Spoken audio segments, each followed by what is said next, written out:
Bobby Moore was simply the greatest hammer of all time.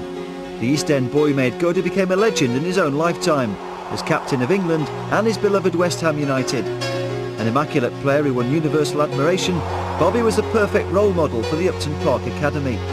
News of his death on the 24th of February 1993 at the age of 51 sent shockwaves around the world, but his memory of course will live on forever. This programme is a special tribute to Bobby Moore, including memorable archive footage, accolades from some of the game's biggest names and highlights from the game that became a memorial match. We start with the thoughts and memories of the ordinary fans who turned up in their thousands on the day Upton Park said an emotional farewell to English soccer's greatest ambassador. The impact Bobby's death had on so many people was best summed up by the moving tributes outside the bowling ground. Scarves, souvenirs and caps, mementos that clearly came from prized personal collections formed a poignant focal point for the grief shared by young and old alike. Mike, you're a well-travelled fan from Manchester, supported West Ham all your life. What are your memories about Bobby Moore? Classic player, dignity, proper player. In fact, your own personal memory of him? my little lad's playing for Manchester boys today. That's why he's not here. And he plays number 6. What can you say? Gutted. What do you think about the fans' tribute here? What can you say about EastEnders? You know, it's all been said. Brilliant. That's why we come down here every week. Yeah, how far do you travel from? Manchester. All the way every week? Yeah, every week. Home and away. And you travelled. Have you got a particular favourite memory of Bobby Moore? Bobby Moore, yeah, the way he used to get the ball off people, stand back, wait for him to come at him and then just take it away. You know, people said he didn't have pace. They've all said it, haven't they? He didn't have pace, he didn't need it, he had class. You know. See the tributes today that the fans have come out. Yeah, well, I went to Anfield after the Hillsborough thing. That's the only thing that's ever made me cry. Because that was sad, that could have happened anywhere, you know, but like, this is a bit of our life gone. It's just gone.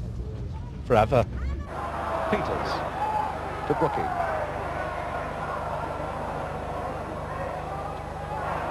Now Bobby Moore. They've got to go for more soon. A shot down by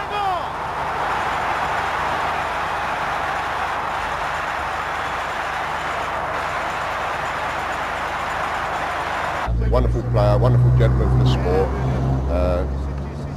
You know, everybody loved him. He was just everything to football. The best player in the world and a true gentleman. That's all you can say about the man. Do you think we'll ever see his like again? Never. Not in a million years. Never, ever.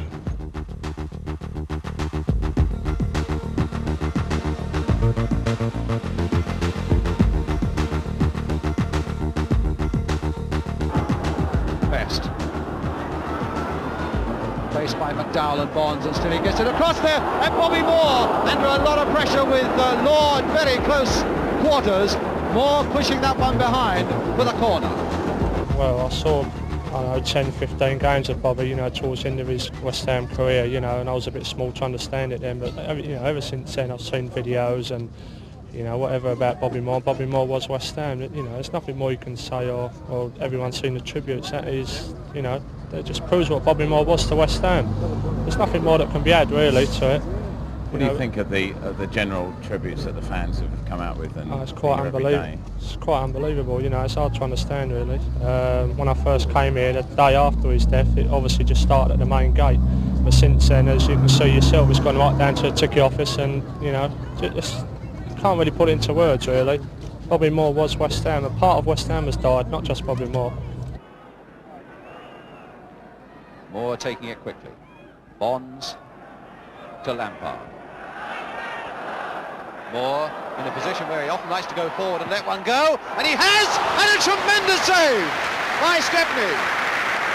Moore, who loves nothing better to be left in a position like that with a bit of space, and who really has a most powerful shot. How do you think the West Ham fans are likely to remember Bobby Moore best? Really, I mean, to me, generally all the fans, it's on the pitch what he did. I mean, that's what it was all about. They come, they paid their money, and it must have gave them a lot of satisfaction to see a player that's a different kind of player, you know, he's calm and everything else. And I think that was the thing. I can remember him from when I was 2 or 3 years old, He was the greatest player to ever walk the earth, and it was just brilliant for us to have him at West Ham and for England. I mean, you compare him with other world greats, but I mean, he stood head and shoulders up with any of them. He was just so brilliant. I mean, there was no one to touch him at all. You know, his reading of the game and his skill was out of this world. But it doesn't matter, even if you didn't actually see him play, to see the way everybody's reacted and the way it's been, it just touches you to come up. And I've been up several times and seen all the tributes, and it's so touching and yet so dignified. It's been wonderful to come and see.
He always had time. He had his passing was pinpoint, and he'd just take the ball off. It's been on the telly all week. He'd just take the ball off a player. Doesn't matter who it was. He'd just take it off him, and it was never rushed. He would just make a pass anywhere on the pitch. It was just superb. He epitomised everything about football. No one could ever say a bad word against him. I'm sorry, I'm getting a bit choked now. You know. What do you think about the tributes that the West Ham fans have brought out out this here world, today? isn't it? I mean, you just look at it. I mean, it's from all over the world, from Germany, Italy, there's France, and all the local rival clubs have all come down and have all shown respect for a great footballer. A really wonderful man. Well, McDowell making very little of that, but he recovered well. And now Brooking turned off nicely for Moore. McDowell again. The little chip forward, he wanted Tyler to run for it. Curry, and now Bonds, and now Brooking, and now Tyler. Best again waiting in the middle for the header, and Robson was there too. Brooking is there, and Trevor Brooking. 1-0, 16 minutes.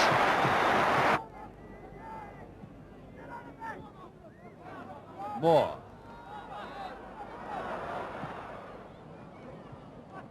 Best. Lampard. Holland. Lampard. Turned again towards Brooking and over the head of Hockey. And turned on by Robson! He hardly got a touch to it, but that touch was enough. Putting West Ham 3-0 up. McAllister well beaten. So West Ham move up to 7th place. And after the match I spoke to skipper Bobby Moore and asked him how well he thought his team had played. Well, naturally, we were very pleased at half-time to be 3 goals in front, Brian, and naturally 2 points is very, very handy for us. We were delighted about that, but second half we was a little bit disappointed. I think the play became a little bit scrappy, and you know, everybody didn't lose interest, but lost more confidence than anything. And as I say, you know, this is something that worried us a little bit, but I mean, still, win 3-1 is always a good thing. What causes this lack of confidence or concentration? Because it's a thing that West Ham have probably been guilty of once or twice before, a little bit too casual. Well, people have always accused us a great deal in the past about this. You know, I don't think it's been so this season so much, Brian, but unfortunately, early in the second half, you know, we gave a silly goal away from the free kick, and they got 1 or 2 breaks after that, 1 or 2 chances. You know, the keeper, you know, made 1 or 2 good saves for us. And as I say, I think from there, you know, there was a little lack of confidence that spread throughout the whole team, and we just didn't play as well together in the second half. But as I say, you know, we won 3-1. That was the main thing. Because you've had the right sort of headlines this season, West Ham coming back again. I mean, how does this side look with some of the great West Ham sides that you can remember, what, in something like 14 years you've been here now? Well, I've had a fair run here, Brian. You know, naturally, the best sides are always the most successful sides, and from that point of view, I mean, in 1964, 65, 66 was probably our best periods at the club since I've been playing. But at the present stage, you know, we've had a side together now for 2 to 3 years. We've one or two new lads come in, you know, such as Tommy Taylor. Dudley Tyler's coming for the first time this season. And, you know, they all seem to be falling in line together. So, you know, I hope sincerely that, you know, in the years to come, you know, the club's got a very good future. But how close to 64, 65 is 72, the 72 side? Well, as I say, you know, we're getting a string of results along together at the time being. We had a good run last year in the League Cup where we were a little bit unfortunate to be beaten in the semi-final after 2 replays by Stoke City. So, as I say, you know, we've had a good start to this season. We're still reasonably in contact with the leaders in the league. So, as I say, you know, let's hope it's not too far away. Both on and off the field of play, Bobby Moore was a personality who demanded the ultimate respect from supporters, teammates and opponents. A lot of players in the world, you know, they have maybe the same abilities, but what makes them different to the rest of the players? It's the personality, it's the character, and I think Bobby, he was like Pelé. I mean, I played together with Pelé 1 year, and he was really maybe the best player in the history of this game. For me, Bobby Moore was the best defender in the history of this game. And the character of both, the abilities on the field and the you know, the character and their lifestyle and the attitude, they are almost the same. So both Pelé and Bobby Moore, they were, let's say, perfect people. Almost. Who is perfect? Almost. There's only 2 defenders that reign superior in this world since the game began, and that's Bobby Moore and Franz Beckenbauer. Now, you can argue whatever way you want as to who was the greatest. I suppose if you're German, they'll say Beckenbauer. If you're English, we'll say Bobby Moore. But they're head and shoulders above anybody else that ever played the game defensively. So he led by example. He didn't have to say anything to the lads because they all knew that Moro would turn in an immaculate performance. And you just try to match that all the time. Normally, as you mentioned, that people only remember the big game, you know, the World Cup or the final, you know. Of course, we have a very good you know, the opportunity to be together in New York, for example, when we are together. We didn't play in the Cosmos. They play against in a tournament, but we had the national team of United States. We played together in the same team. Then we spent a lot of time together. That was the time who I knew better, you know, Bobby Moore. And then we have a lot of fun moments, you know. It was 10 days after Bobby Moore's tragic 2-year fight against cancer had ended before West Ham returned to action at Upton Park. The occasion was a First Division game with Wolves, and the ceremony that preceded the match began when old teammates Jeff Hurst and Martin Peters carried out a king-size wreath in front of a full house of nearly 25,000 people. Moore's fellow World Cup winners accompanied by their former boss Ron Greenwood as they carried out their claret and blue tribute to the centre of the pitch. It was a final chance for supporters, players and former colleagues to pay their last respects. The club's biggest names united with the fans in a moving final tribute. The East End was determined to give their favourite son a moving farewell, and they certainly did so in style, with a show of warmth that few football grounds or any other sporting venues can ever have experienced. It was a day for floral tributes all round, both sets of supporters equally proud to be represented on such a sad and historic day. Every man, woman and child had come to display their sense of loss at the parting of a true sporting hero, a man whose popularity crossed the boundaries of sport and touched the nation at its very heart and soul. The emotional bond that united everyone at Upton Park was almost visible. It needed no words to convey to Bobby's widow Stephanie the extent of the public's feelings.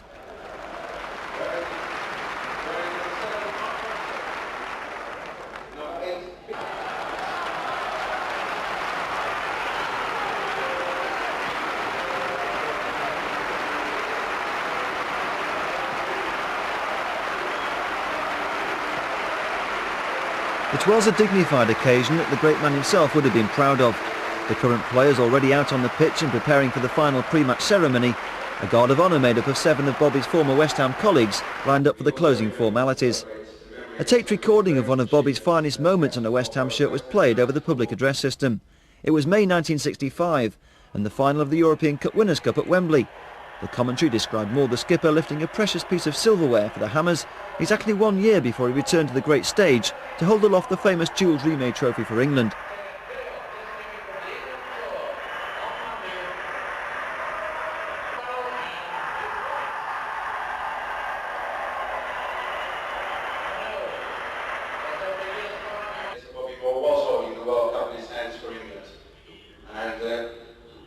One of the finest moments there of his life as West Ham captain. We will now please have family that has passed on, Mr. Bobby Moore.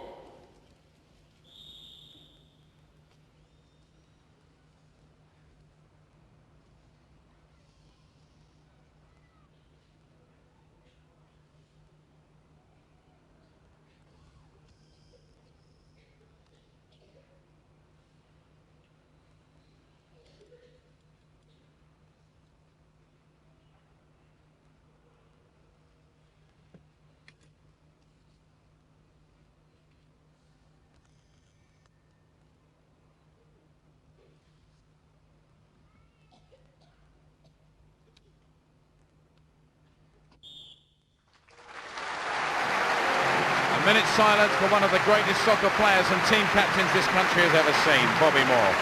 Captain of the West Ham United FA Cup winning side of 64, the European Cup Winners' Cup winning side of 65 and England's World Cup winning side the following year in 66. But more than that, Bobby Moore was an inspiration to football for an attacking mind, a skilled passer of the ball, an entrepreneur in the art of the well-timed tackle, an ambassador for the game in terms of fair play and gentlemanly conduct, playing football as it was made to be played. The wreaths of flowers at the gates outside Upton Park today and over the last 10 days since his death have astounded and moved football fans and non-football fans alike, bringing this man to the attention of the whole of the country, demonstrating how keenly he was revered at the club and by the fans in what high regard he will continue to be remembered. Today there will be no one on the West Ham United side wearing the number 6 shirt, the shirt Moore made his own in a career that spanned 16 years, 642 first-team appearances, 27 goals, and achievements that no one at the club previously or since is likely ever to equal or surpass. As for the league significance of today's game, West Ham United haven't lost in the Barclays First Division since Tranmere beaten 5-2 in December, and the away draw at Sunderland last weekend, following on from an impressive performance against leaders Newcastle, still make Billy Bonds' side firm favourites to go up with Kevin Keegan's men in just over 8 weeks' time. Coming in at number 10 for the first time for a while is Mike Small, and for the Wolves side up in the striking position, Andy Much is relegated to 14, and coming in at number 10 is Andy Thompson. And a strange, sombre atmosphere before the game today. We're kicking off slightly late. Wolves get us away. Wolves are attacking the North Bank end. Slightly scrappy, rather irritating game played earlier in the season at Molineux. Finished 0-0. Today we'll hope for one of the typical Wolves West Ham games from the past. Bishop wearing 12 today. Dix.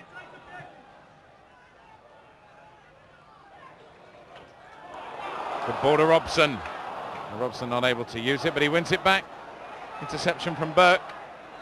He did well. But Blades caught flat-footed Denison's ball.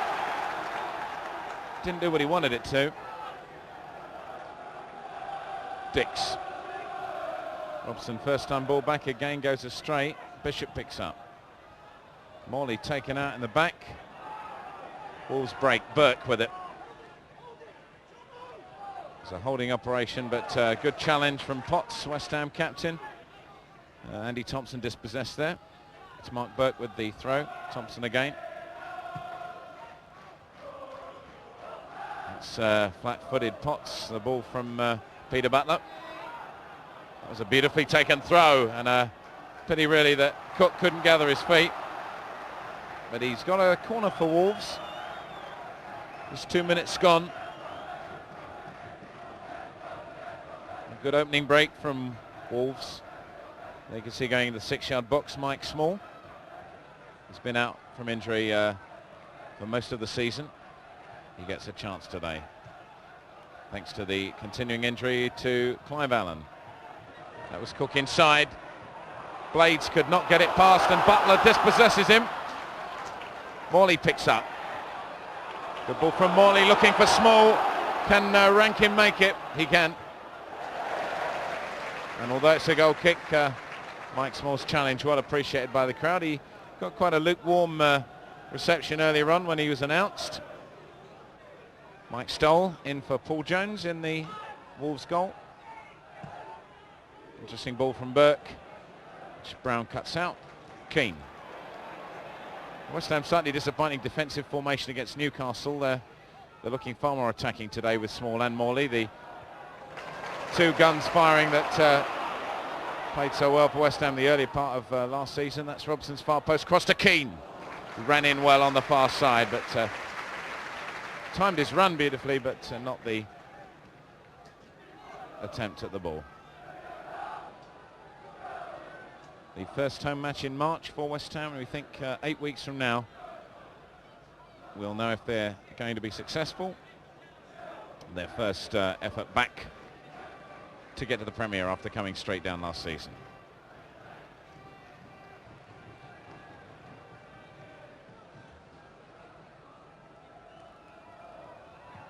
Stoll's clearance.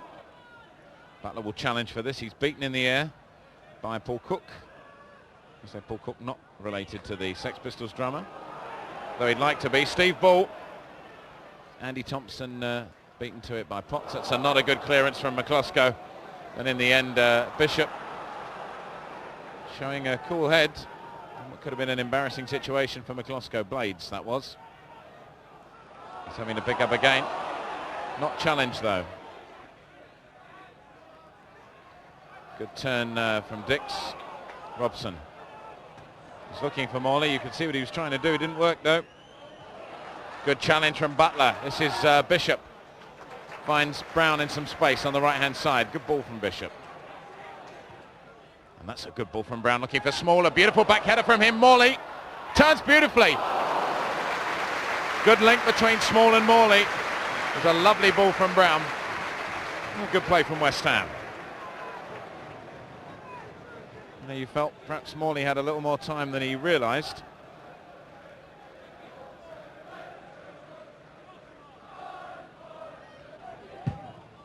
That's from Cook. But, he won't be particularly pleased with that. Good call from McCloskey, sporting a trim haircut. Countryless now, and he's relinquished his international career to concentrate on West Ham. Morley takes it down well, but the bounce didn't favour him. It skipped from him, but he really did take that down well. Dix, Butler could come to him. Morley does. Skips it nicely to Robson. Beautiful dummy, and Small gets through. It's a great goal! Mike Small, but he's offside. But what a finish. What a magnificent finish. A through ball from Robson, and Small hit that with a curl. Well, that'll excite the West Ham fans. That was Mike Small we knew from early last year. Goodness me, didn't he finish that beautifully. A slight curl on the ball from the position he was in, which sent it round the outstretched hands of Mike Stoll into the net, but well, no goal.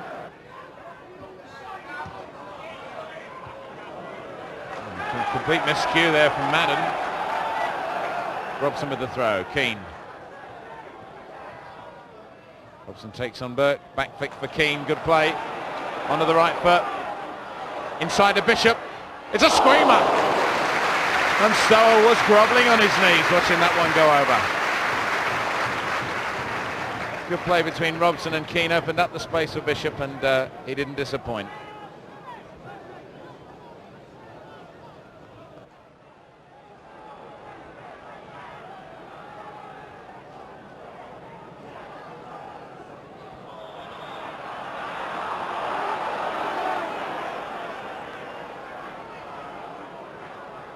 Throw into the area, which Dix heads out.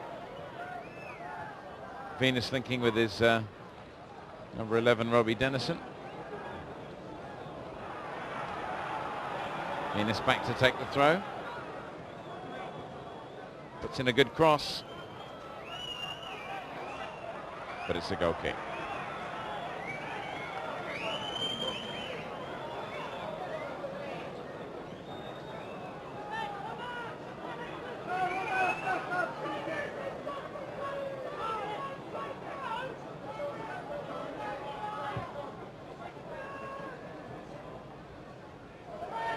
Small wins yet again. Butler. Could he find Small? Mike Small. He's in here. He's fallen. A disaster for Mike Small. Certainly contrasting fortunes to his effort in the first half. To be fair, it wouldn't have made any difference as the referee had already blown. The somewhat farcical end to the first half. He suddenly found himself clear. He rounded Stoll, but he lost his footing and he couldn't get it up again.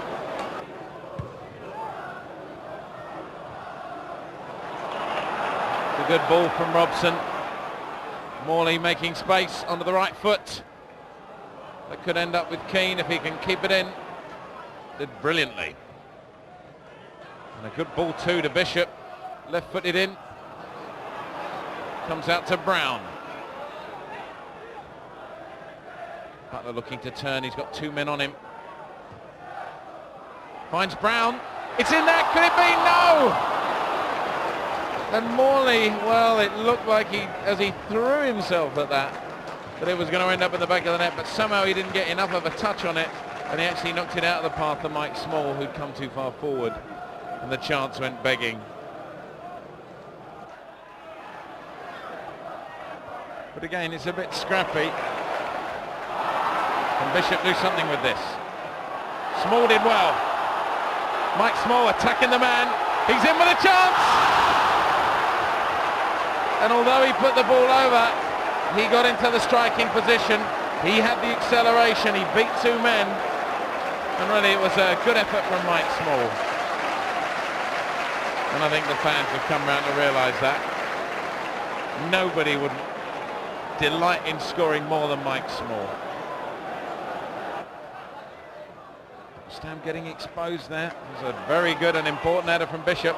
This one for Morley to chase, and a good interception by Blades. He walloped it away.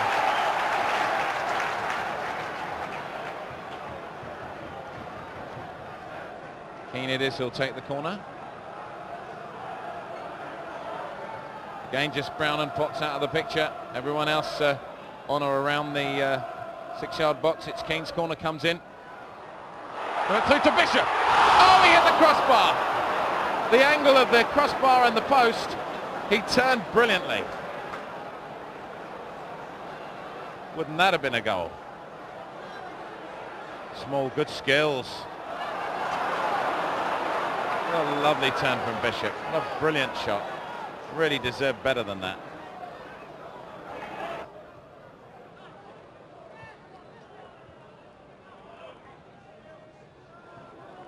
It's Dennison. He's done well to get round Brown, and he's got round Keane too. It's a chance for Rankin to turn. It's a good looking cross ball. It's there. And a fabulous goal for Wolves. And it was the brilliance of Robbie Dennison linking with Mark Rankin, who pulled that ball across. And there's Steve Ball hammering in his 13th goal of the season. West Ham United 0, Wolves 1. And the goal scored on 60 minutes.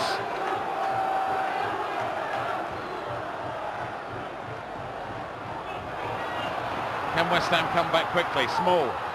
Morley.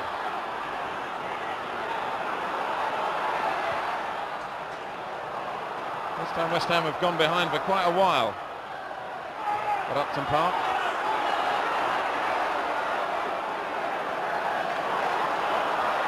Here's Robson. Up goes Morley. It's there. West Ham are back in it straight away. Trevor Morley with goal number 19, and it's Mark Robson's brilliant cross. And how about that for 2 goals in a minute?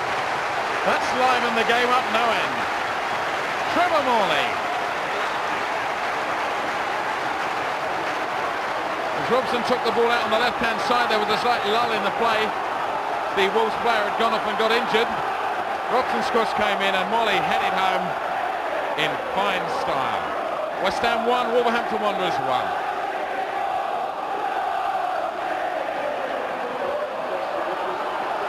Morley's 17th league goal and his 19th goal of the season.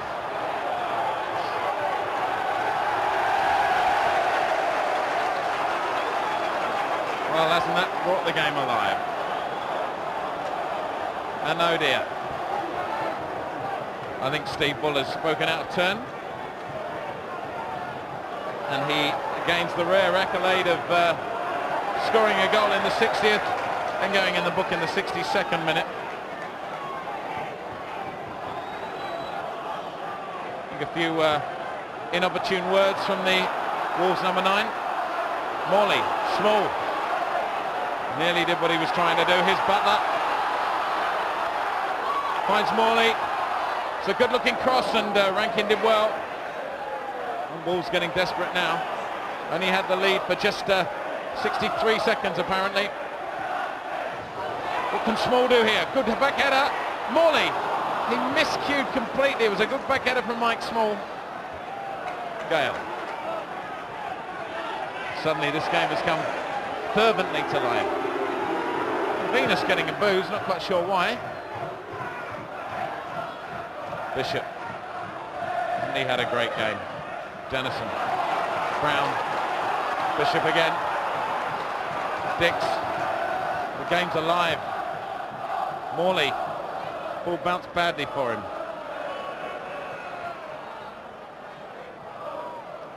Ball's in space. Got Gale with him. It's a good ball inside. This is Mark Burke. Charged down by Potts. Didn't know where the ball was. Dix gets it out. Desperate for West Ham. Robson. They're breaking in numbers now. Bishop screaming for it. This one's through for Keane. He's taken it past his man. Is it going to be a penalty? Yes, it is. It is a penalty. A brilliant run from Kevin Keane. Superb play from the West Ham number 11. A fabulous run and a beautiful ball. And no doubt that was in the area. Absolutely no doubt at all. Well, Julian Dix, who missed a penalty from here last time he took one, and yet still given the responsibility of taking this penalty, the chance to put West Ham in the lead. 65 minutes. Julian Dix. It's there. It's 2.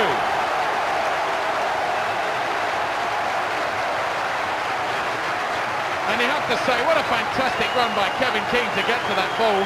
He beat his man with that beautifully delicate touch, and he was hacked down viciously, and Dix did the rest. It's West Ham United 2, Wolverhampton Wanderers 1. Dennison, who's really had a fabulous game. He won't be pleased with that pass, of course. Robson, and now Bishop, the midfield dynamo. Good game today he has, Ian Bishop.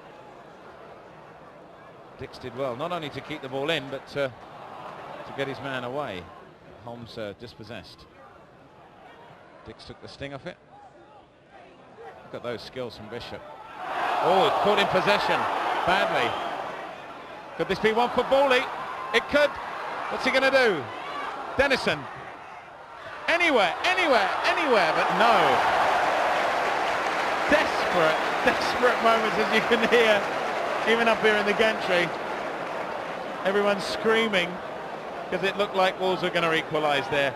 Steve Bull took the ball too wide in the end. He managed to push it across the goal. Dennison had missed the earlier chance, and McCloskey and the Wolves counterpart struggling in the goal mouth there. And in the end, Wolves not able to put the ball away. Annie Much. Mark Burke, who started that move. Matty Holmes. Mike Small. Good control from the big man. Holmes again. Butler. That was off Small. Mountfield.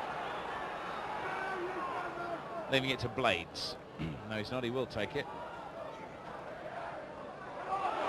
Small could get in on this one, he does. And although the crowd moan, it was his quick thinking that got the interception. They do seem to have it in for him.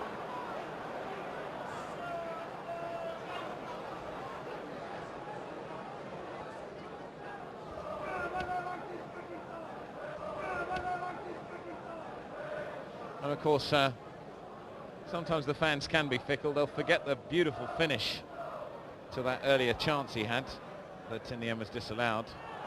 And they'll only remember that time he fell over at the end of the first half. And Morley a long way offside, a good 4 yards there. There's no doubt about that one. So moving towards the end of the game, just have 5 minutes to go.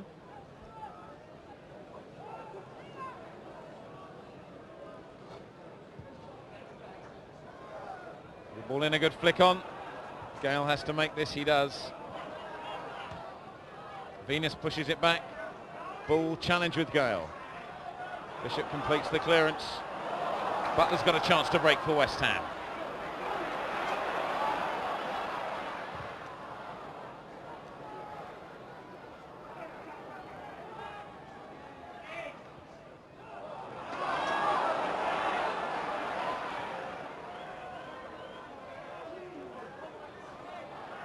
Dennison.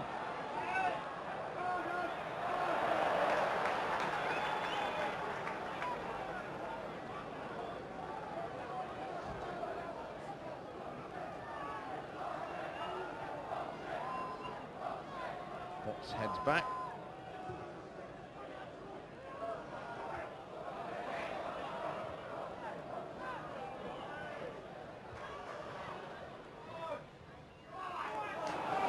One for Small to chase, but Mountfield gets there first.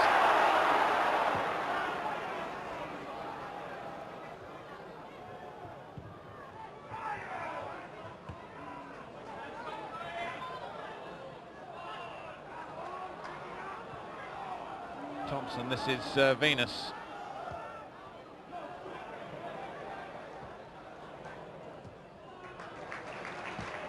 Bishop. One for Morley to chase. Small. Good ball to Robson. And Robson chipped, stole. And really, he had a lot of time, and he might look back on that and think, well, perhaps I should have controlled it and gone forward and tapped it in. But unselfish play from Mike Small to lay that one off to Robson. It was a beautiful chip, but stole in the end, just close enough to his line to deny Robson that chance.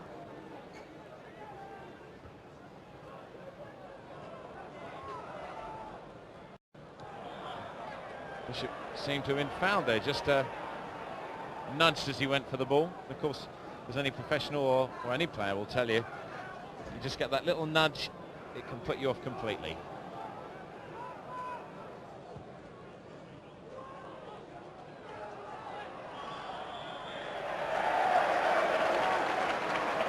And it's a free kick. I'm thinking for a moment that was the final whistle. Enthusiastic West Ham fans for a moment. Would have been a bit premature. We've still got about 3 minutes to play. Certainly a marvellous position for West Ham to have a free kick. Butler and Robson round it. Dix is waiting behind. Bishop too. Got a 5-man Wolves wall. Dennison preferring to offer his behind than his front.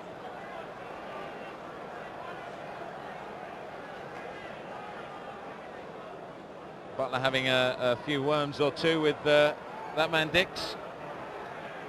Morley's there, Small on the edge of the wall, and Matty Holmes to the left. Bishop waits behind.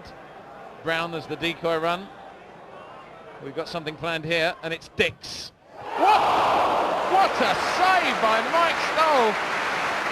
As he went down, he threw himself at it and got the just end of a hand to it, and Dix really hammered that.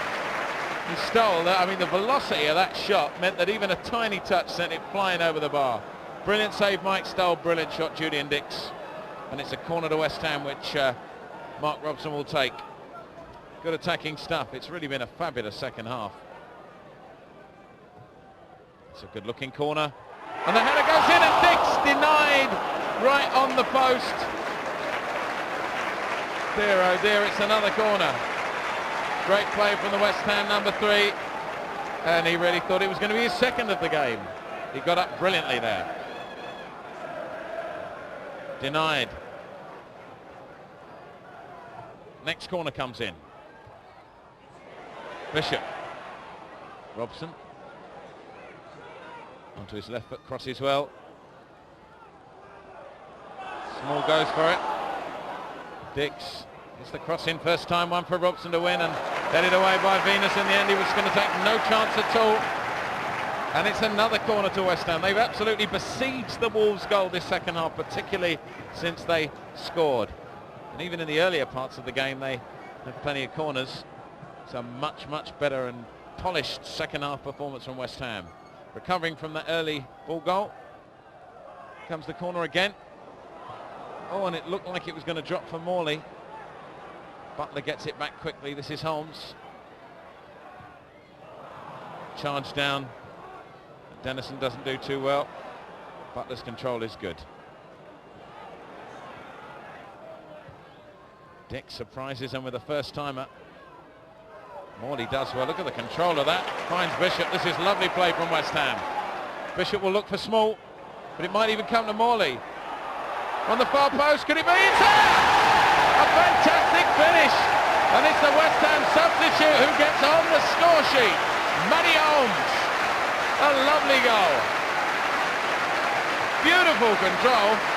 The ball came down, he did everything right, brought it under control and fired it in to Mike Stoll's left-hand corner. That makes the score West Ham United 3, Wolverhampton Wanderers 1. I think normally we'd have probably 16,000 for that game today, and 25,000 people nearly have turned up, and that 10,000 of them have come to pay their respects to Bobby. So it just shows you the esteem the man's held him around here. Despite his illness, Bobby Moore continued his association with the game right to the end. In the latter days as a commentator with London's Capital Radio. It was a labour of love that kept him in close contact with former colleagues. This pre-match discussion with old friend Harry Redknapp before a Coca-Cola Cup match at Crewe came 5 months before he died. This wonderful image that Bob portrayed, which was absolutely true. Everything that's been said about Bobby Moore since his death is absolutely true with regards to football, with regards to the way he portrayed himself. And he was like that, he lived his life like that. But there was another side to Bob. He did have a wicked, if not evil, sense of humour, as we all know. I mean, many's the time when he's gone along the line of the England team introducing the players by the wrong name. You know, Ray Wilson would be George Cohen, and I'd be Roger Hunt, and more I'd go, this is Roger Hunt, you know, and they'd all go, and they wouldn't know. I mean, this is the FA officials and dignitaries, and they wouldn't know. And Morrow just straight-faced, you know, and he'd do things like that. And I think Bobby got me into more trouble than any other footballer I've ever known. And I mean, and I've played with some villains, Dave Mackay, Jonesy, Gilly, all these people. And I don't know, we just got together, as I say, roommates. I think on the '64 tour, when we went to New York, it was about 11:45 at night, and he said, come on, we're going out. I said, well, where are we going? He said, I want to see Ella Fitzgerald. So I said, oh, okay, mate, because I was his roommate, so he got to drag me along. So Alf has put a curfew, Alf Ramsey's put a curfew on the lads going out. So we're staying at the Waldorf Astoria in New York, and of course down in the lift we go, and we get to this little bar where Ella Fitzgerald is. I mean, we can't even get in, the place is packed to the gunnels, and we sort of poke our head round the door just to see Ella Fitzgerald, just to say that we've seen her, really. Come back. We're back within an hour, you know, and that was not the best thing to do, because Alf got to know about it and threatened us. Again, at the Hendon Hall Hotel with Budgie Byrne, one or two others, we had a night out there, and the passports were placed on our bed after the night out. Alf had threatened not to take us to Portugal. And so, I mean, Bob was always one of these guys, I mean, he was always in the thick of it, you know, and as I say, he got me into a lot of scrapes. Yeah. The first time I saw him play was the cup final between West Ham United on television, on West Ham United 1860. You know, 1860 was our local competitor to Bayern Munich, where I played. So the first time, and this time he was very young. I think he was 64, 65, and he was the captain of this team. So it's very unusual to have a player. You know, normally the captain of the team is maybe, you know, more older, more experienced, but he was very young when he became the captain. So that speaks for him, you know, for his personality. And then the first time I met him, it was January '66. We played the German national team. We played the first time in Wembley, you know, right before, a couple of months before the World Cup. And we get beaten 1-0. I think Nobby Stiles, he's really not a goal scorer, but in this game he scored a goal. So it was the first time I saw him on the field, and I was on the other team. One of the reasons for going to West Ham was because Moro was there. There weren't a lot for me to go to West Ham for. I mean, the two reasons I left Tottenham was one, Bill Nick didn't want me anymore, and after one bad game, Brian, that's hardly 9.5 years. Well, I'll go and play for West Ham because Moro's over there, this, that, the other. At one time at West Ham, of course, we played Blackpool in the first round of the Cup, and we actually went out the night before the game to Brian London's club in Blackpool, who wasn't there. I mean, and we had a few jars. There was Bobby, Brian Deere, Stag, Clyde Best, who was on Orange Juice, myself, and Robbie Jenkins, the physio. And we had a few jars, but we didn't actually really overdo it. We got back to the Norbreck Hydro, I think it was, in Blackpool. And of course we lost heavily the following day, and it was reported that we'd been out the night before. The fact that we'd done it earlier on in the season and won doesn't matter. I mean, it's the old story. It's getting beat that's the evil sin. And of course Ron found out, called us in, fined us 2 weeks' wages, and dropped us, banned us, and said that's it.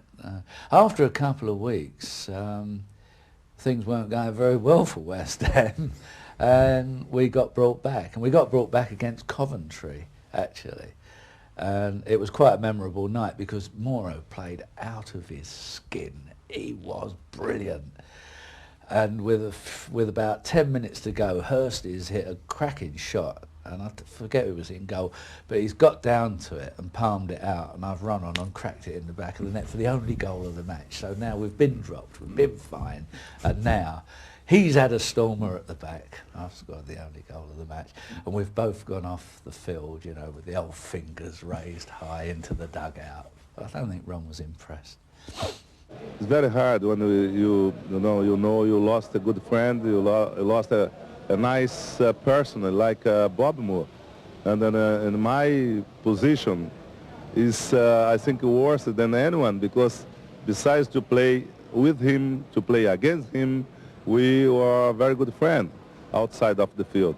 Then I feel very sorry, but what I can do. Do you feel that not only you but the world will miss him as player and as a man? Oh yes, no doubt. Bob Moore was a fantastic person, you know. Everybody who knows him, who knew him before, who was with him, you know, have a very, very nice, nice experience. I think this is hard to say, because when they started to think about the good person who we lost here, good example like him outside of the field, this means a lot for us. People think about you and Bobby Moore almost together as one when they look back over that era. Yeah, we went to the same way. My career started '66. He's also, when he's 4 years older. So we started more or less the same time. We played the same event. We played '66. We played '70. And then I remember when England, they went to Italy for the European Championship '68. and they stopped. They made a stop in Hanover. We played.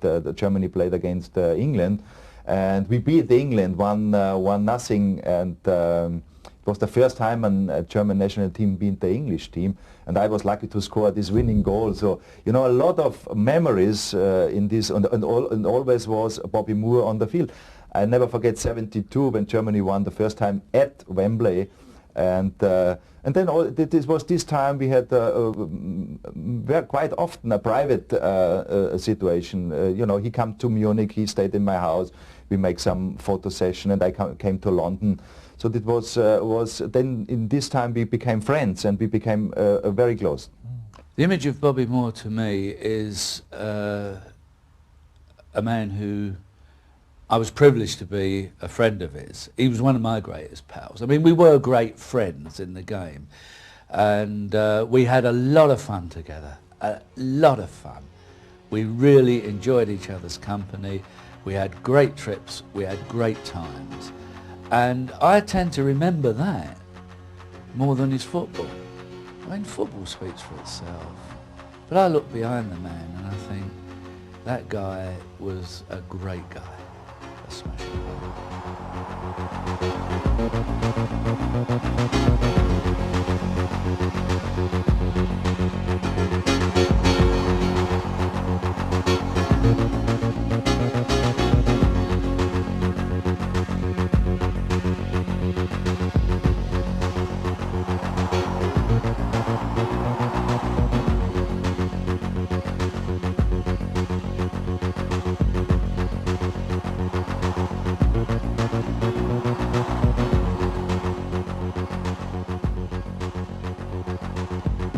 For the final 2 years of his life, Bobby Moore fought a private battle against cancer. By making a donation of 50p per tape sold to the Imperial Cancer Research Fund, we're supporting the fight against this illness. If you wish to make your own contribution, please send your donation to the Imperial Cancer Research Fund. The address is the Imperial Cancer Research Fund, London Appeal, 2-3 Chancery House, Tolworth, Surrey, KT6 7EW.